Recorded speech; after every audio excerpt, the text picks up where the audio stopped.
Okay, we're recording. Beginning of part 2. In the beginning. When and where were you born?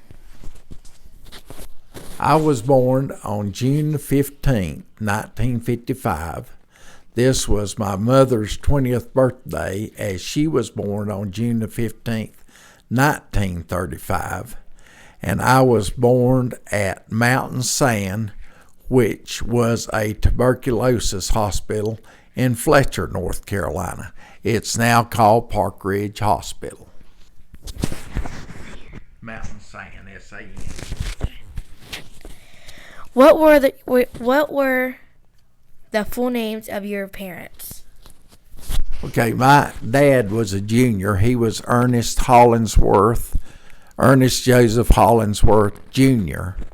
Of course, his dad was Ernest Hollingsworth Sr. But my grandfather went by Ernest. My dad went by Bud, and I went by Ernie. But he was a junior.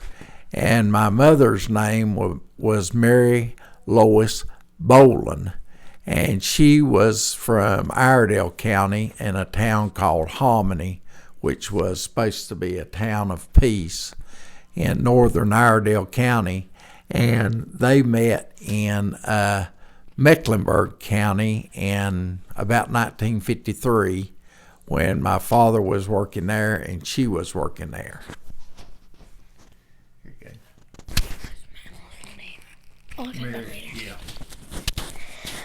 When and where were they brought up, and how did they make a living? Okay. My dad was brought up in Balfour, North Carolina. His mother, Harriet Hollingsworth, which was my grandmother, she was a rug spinster.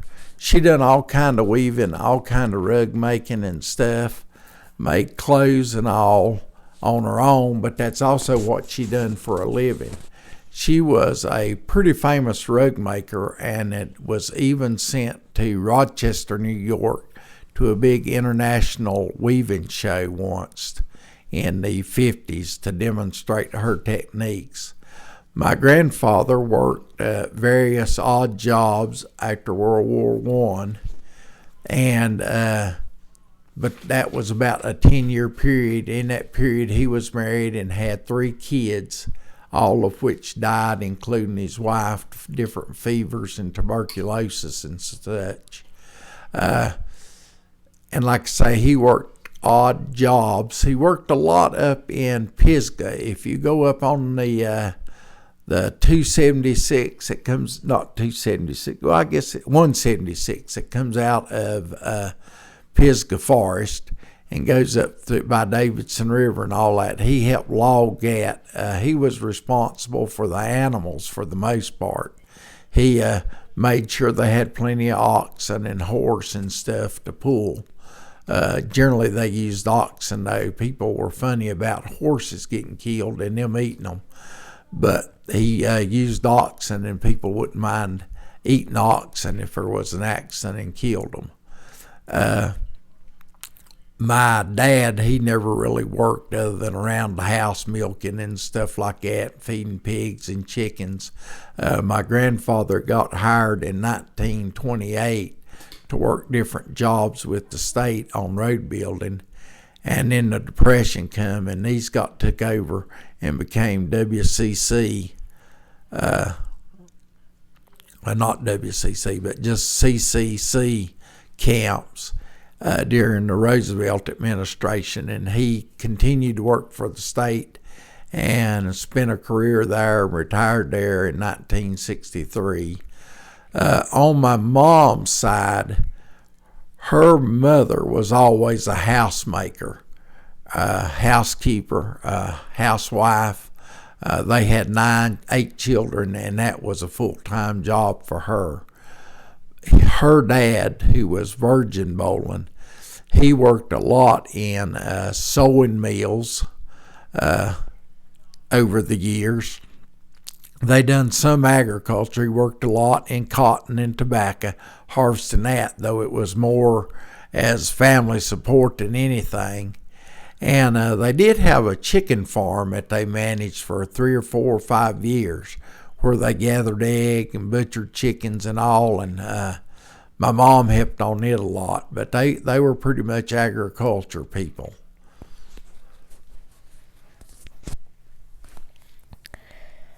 Where did you live as a child? Describe your home for me.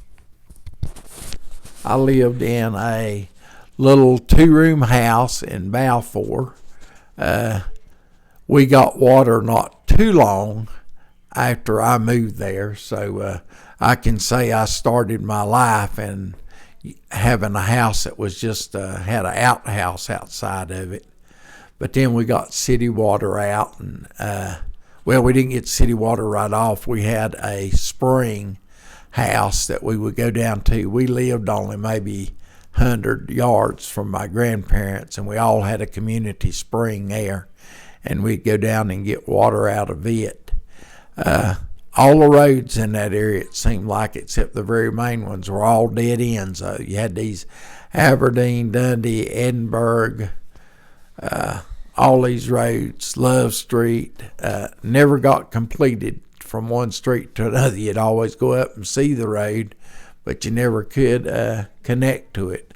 But that's where I grew up. I spent all of my years there until I left for Arizona at the age of 17. What did you like doing most as a child? Explain. I liked being by myself a lot. I never did have that many friends that I hung out with. There wasn't that many people, it seemed like, that was in our neighborhood. Most of the kids would be what you would call east of the tracks, where the Mill Village people was, and there was just differences between Mill Village people and up on the hill people. We lived up on the hill. But for the most part, I liked to hang out by myself, and I did lots of trapping, lots of fishing, lots of hunting. People didn't think about a kid going off and trapping and hunting and fishing and all back then. And I did all that. My grandfather had bought a place up on Couch Mountain, and I spent a lot of time with him, helping him build his cabin up there and all, and keep the road up. So that's sort of what it was like for me. I did a lot of work. We raised game chickens, and had a supply business associated with the game chickens, and much of my chore time went into working the chickens.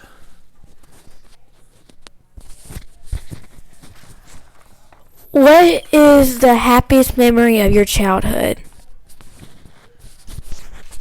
I don't know if I had any one happiest memory. I loved going up to our cabin in the mountains with my grandfather.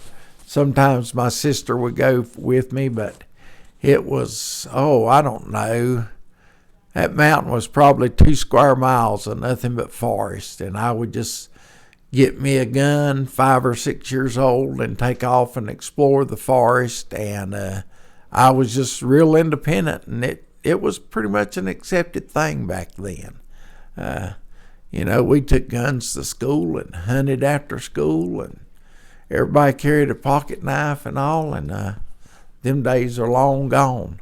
But I would set traps. It would take me 3 or 4 hours a day to check my traps. Clear Creek was down below the house, as was Mud Creek, and I run traps along them and run some trap lines in what's now the city limits of Hendersonville, especially out on Bly Street.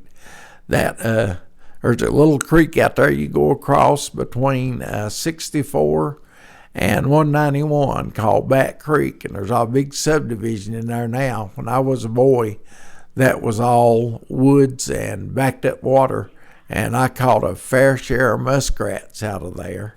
And I love trapping, muskrat hunting and all. My mom could take a muskrat, and I would get the fur off of it. I'd skin the fur and pull the fur back and all, and we'd sell it to Thompson's Furrier up on 7th Avenue and Locust Street. And my mom would take sage leaves, and we'd parboil the muskrats, and then she would either bake them or fry them, and anything else I caught in steel traps, and it was great.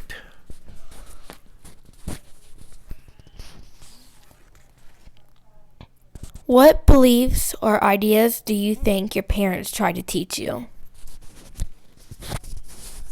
Well, I think it was conservative beliefs, but it was definitely open-minded beliefs.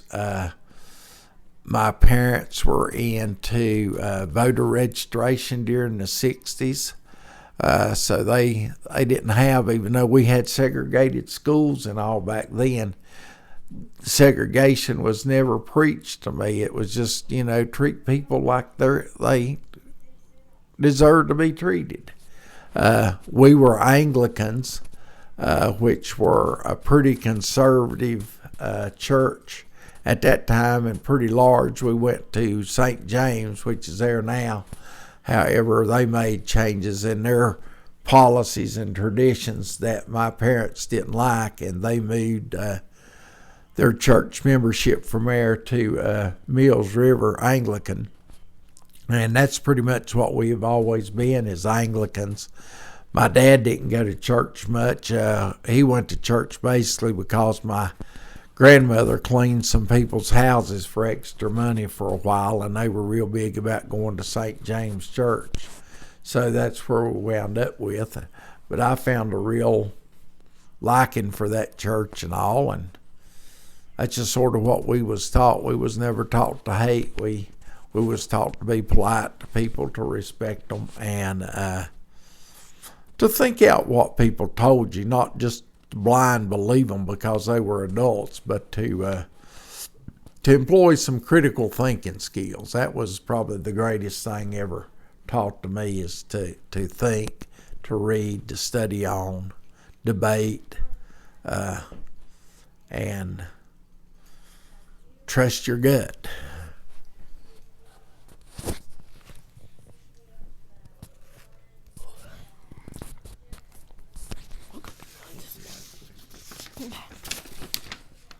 What is the funniest story you remember? I've been thinking about what funny stories, and Ted told me to be sure not to say anything wrong or bad or cuss or anything like that. But thinking about the trapping and all when I was a kid, I got to thinking about my grandmother. Now, my grandmother and grandfather, they come up in a time where you utilized everything. If we killed a pig, and we constantly were raising pigs, if we killed a pig, you used everything off of that pig. Nothing went to waste and all. And I was thinking about when my grandfather showed me how to make shoelaces out of a groundhog. And he said, you ought to get your grandmother to tell you about groundhogs. Well, she was talking about when she was about Taya's age, they hunted groundhogs and other animals and all because it was important for leather making. But groundhogs made shoelaces that would last forever. My grandmother talked about the shoelaces would get passed down because the shoes would wear out or your feet would get too big and you'd need more. Most of them went barefooted, but she really prided herself on creating them shoelaces, and they'd make other leather strappings that they could tie stuff with that was long lasting and all. But she talked about they were hunting groundhogs one time, and they got a baby groundhog separated from its mother. And evidently 2 or 3 of her sisters and brothers tried to grab it while she went to the other end of the log, and they run the groundhog into the log. I guess it was a hollow log, and it seen that hole and thought, well, this is a way to get away. And it run down through the hole, and she was waiting at the other end, and she grabbed it. And of course, one thing you don't do is grab a wild animal, and it just took loose of biting her on the belly. And to the day she died, she still had scars on her belly from the attack of the wild groundhog. That was a tragic story. That was a funny story. That was tragic. Oh, the groundhog got away, so that was what was good about it. The groundhog didn't die. Seemed funny to me. End of part 2.